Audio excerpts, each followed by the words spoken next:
Today I'm on UFC 5 and we are going to see who is the absolute worst fighter in the entire game. To determine this, I looked through each weight class and gathered up the lowest rated fighters in each division. For the divisions that had ties in alphabetical order, I had Fighter A fight Fighter B. If Fighter A wins, then Fighter A is safe. But Fighter B then has to keep fighting the rest of the division until either they win a fight and pass the reins, or in the case that they lose every fight, they are officially the worst fighter in their division. After we do this in each weight class, we'll have the fighters from each division go through this process again in order from heavyweight to flyweight to see who is truly the pound for pound worst fighter in the game. First up is the flyweight division. There are 7 4-star fighters in the division, and the first fight will be TJ Dillashaw versus John Dodson. John Dodson started off strong with a stun in round 1. In round 2, TJ tried winning the round with ground game, but that didn't last very long. And later in the round, Dodson pieced him up on the feet. At this point, Dodson was up 2 rounds to none, but he didn't play it safe. He hurt TJ with his feet, gathered 2 more knockdowns, and easily won this fight by decision. Up next, TJ has to face Tim Elliott. This fight looked promising at first, but after Tim Elliott scored the first knockdown of the fight in the first round, he played it safe and controlled TJ on the mat in rounds 2 and 3, which will give him the decision victory and keep TJ on the hot seat. TJ finally showed some signs of life in his fight against Steve Erceg when he stunned Erceg with a check hook, but earlier in the round he showed weakness, broke out into a T-pose, then was knocked down with an overhand right. So he still lost round 3 and half of the other rounds, so he will keep his losing streak going. For TJ's 4th fight in a row, he's facing Formiga, who looks very beatable, but once again in round 1 he was controlled on the mat. But then TJ had his best round so far. He kept it standing the entire round and even stunned Formiga, so this fight is tied heading into round 3. But a minute and a half into round 3, Formiga kindly found TJ a seat, got on top of him, and kept him busy for the rest of the round, which will give TJ his 4th loss in a row by decision. TJ only has 2 more chances to not be the worst fighter in his division, and up first he'll be fighting Nicolau. Not much happened in rounds 1 and 3, so they could have gone either way, but in round 2, TJ put everything he had into this head kick, and he knocked Nicolau down with it. And TJ has finally met his match, and just in the nick of time. The judges might have been getting voter fatigue by now, but the game is a game.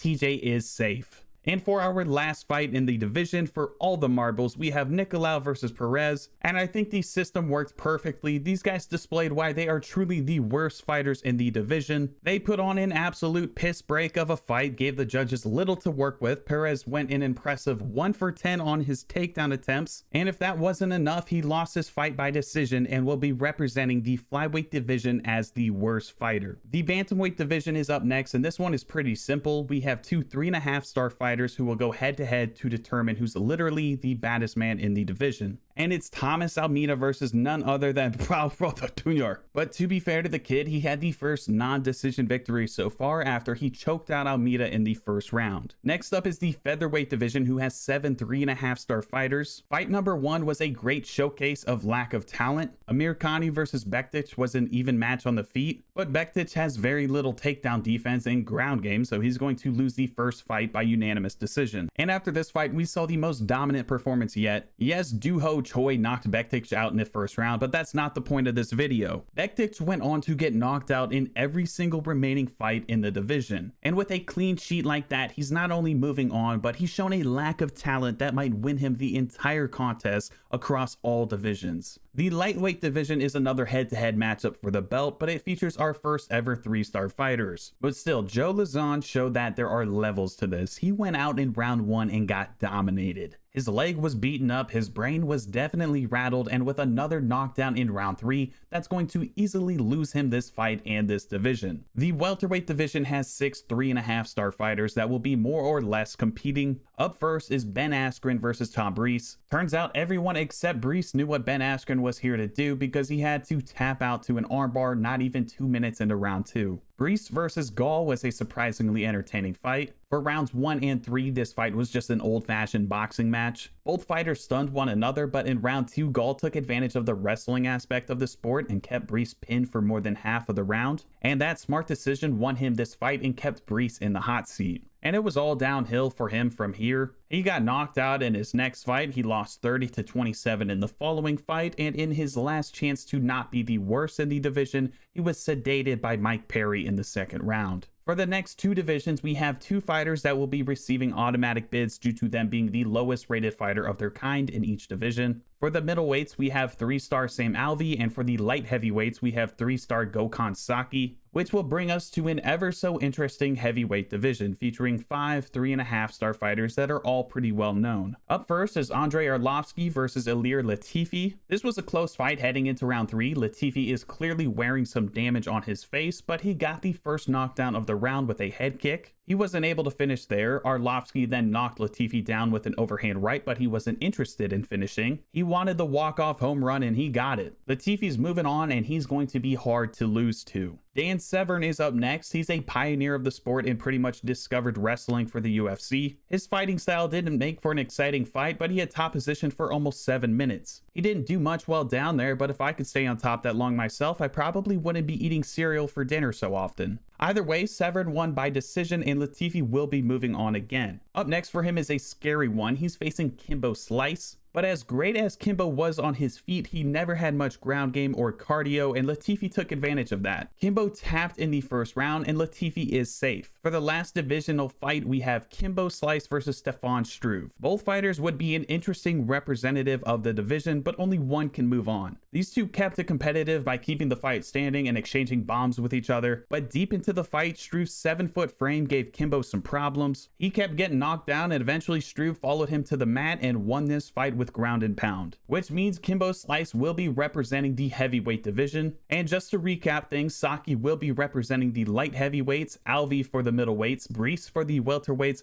Lozon for the lightweights, Bektic for the featherweights, Almeida for the bantamweights, and Alex Perez for the flyweights. Up first in the cross-division battles, Kimbo Slice will be taking on Gokhan Saki. Per usual, Kimbo came out swinging for the fences in round 1, and that left Saki damaged and stunned multiple times in the opening round, but Kimbo might have gassed himself out. Saki came out in round 2 and responded with a rare stunning body shot, which isn't going to help out Kimbo's gas tank. Saki stunned him again a few minutes later, and I knew things were really bad when Kimbo started going for takedowns. Of course, that didn't work, and afterwards, Kimbo was knocked out. In the next fight, Kimbo is facing Sam Alvey and coming in with a 27-pound advantage. Alvey came out wanting the glove touch. Kimbo came out trying to feed his family with his fist. It took less than 2 minutes for Kimbo to knock down Alvey, but the redhead was quick to get back to his feet, which probably isn't the best game plan against Kimbo, but Alvey was able to score a stun with an uppercut at the end of round 1. Kimbo returned the favor early in round 2 and knocked Alvey down. Kimbo surprisingly followed him to the mat for the finish, but he didn't stay there very long. And at this point, it was pretty clear what was coming. Alvey was punching this man with pillows. Meanwhile, Kimbo was swinging at this man with Fiat 500s in each hand. And eventually, that led to a brutal knockout. That'll make Kimbo safe, but he did lose one division down a weight class, so it is possible he's going to leave this the worst pound-for-pound fighter in the game. Up next is 185 Sam Alvey versus 170 Tom Brees, who had to lose 5 fights in a row just to get here. Again, Alvey went for the initial glove touch, then immediately got pieced up afterwards. He really needs to stop doing that.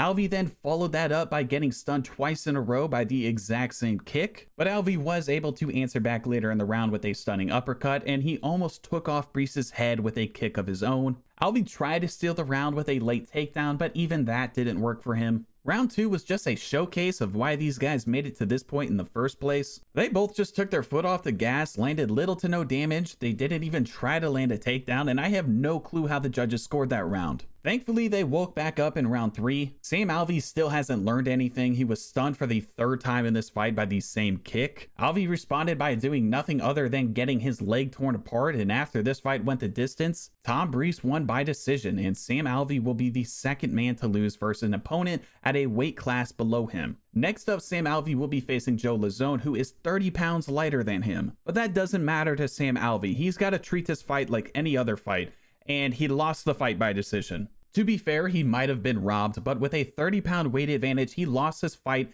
and his dignity the moment this fight went the distance. For Sam Alvey's 4th fight, he will be fighting Mirsad Bektic, who is half a foot shorter than him, 40 pounds lighter than him, and lost 6 fights in a row to get to this point. And after gaining all of those advantages, Sam Alvey has finally met his match. He still couldn't get the finish, which is a loss in itself, but he will finally be walking away with the victory. For our second to last fight, we have 145-pound Bektic taking on 135-pound Almeida, and this might have been the most entertaining fight yet. These guys really didn't look like they belonged here. Round by round, they were going back and forth exchanging knockdowns with each other. To be fair, their defense is so bad they probably couldn't block a spam caller, but it's about time we see some brain trauma. And I'm pretty sure Almeida was already knocked out in this third round, but he kept on fighting just to get knocked out by a big knee. But there's no shame in this defeat. However, there is shame in losing to Alex Perez, which he did. Perez got his back and he tapped, and even before that, he was getting beaten on the feet by the 10-pound lighter fighter. So when it's all said and done, there are some pretty bad fighters in this game, but when it comes to who is the worst of the worst,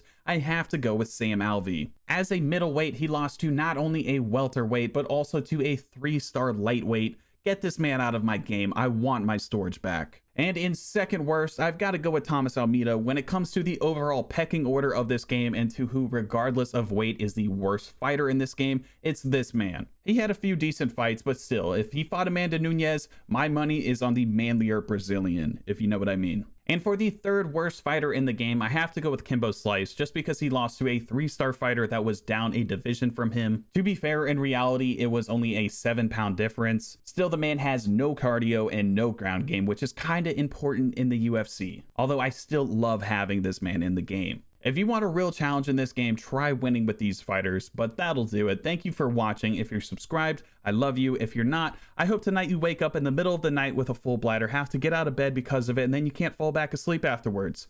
So yeah, I'll see you in the next one.